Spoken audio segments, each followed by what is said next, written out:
Dr. Anthony Fauci accused of trying to rewrite history during a fiery hearing on Capitol Hill about the origins of COVID and his response.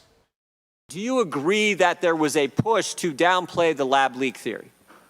Not on my part. Really? Really? Wow. Wow. I think most of the country would find that amazing. I still got 11 seconds. But look at the facts. I've kept an open mind throughout the entire process. Are you nuts? There's no way he kept an open mind throughout the entire process. Our next guest was among the first to call for a full investigation into COVID-19. Jamie Metzl is the author of that book. It's called Superconvergence. He joins us now. Jamie, there's no way he's not rewriting history by saying that he was open to all aspects and theories. So, Brian, as you know, I was at the center of this debate from early in 2020. I'm a Democrat.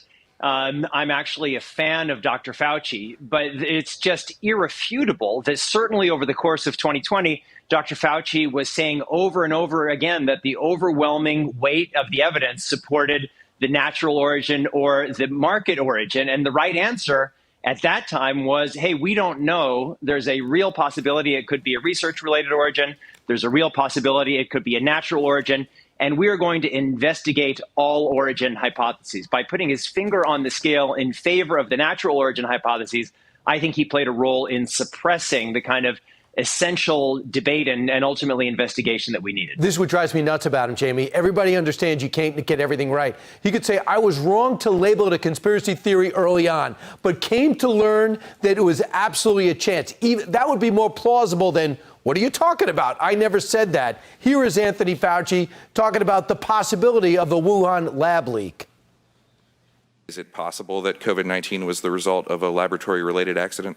Oh, absolutely. And like I mentioned multiple times, I keep an open mind. I feel, based on the data that I have seen, that the more likely, not definitive, but the more likely explanation is a natural spillover from an animal reservoir. Is the hypothesis. Yeah, and a little bit different from the stance he was taking.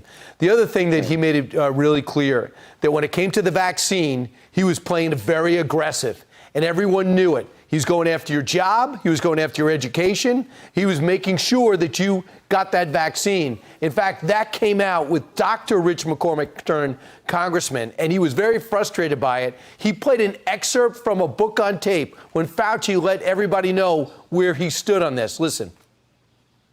You believed an institutional should make it hard for people to live their lives so they'd feel pressured to get vaccinated. Could we run the audio clip on that, please? You think can be done about it. I have to say that I don't see a big solution other than some sort of mandatory vaccination. You want to come to this college, buddy? You're going to get vaccinated. Yeah. Big corporations like Amazon and Facebook and all of those others are going to say, you want to work for us, you get vaccinated. And it's been proven that when you make it difficult for people in their lives, they lose their ideological and they get vaccinated.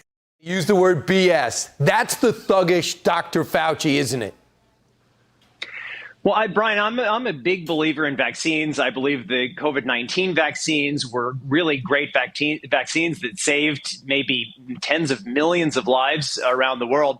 But there's a debate to be had about vaccine mandates. On one hand, the vaccines played a really important role in helping us open up our society. On the other hand, it now appears that a lot of the coercive measures actually maybe had the unintended consequence of creating adversaries where that wasn't necessary. So I hope that we can have engagement, education campaigns to bring people into the conversation about vaccines and their efficacy and safety. Jamie, real rapidly, 6 feet apart. Anthony Fauci says, I don't know where that came from, not based on science. Ask Redfield. Is that responsible leadership?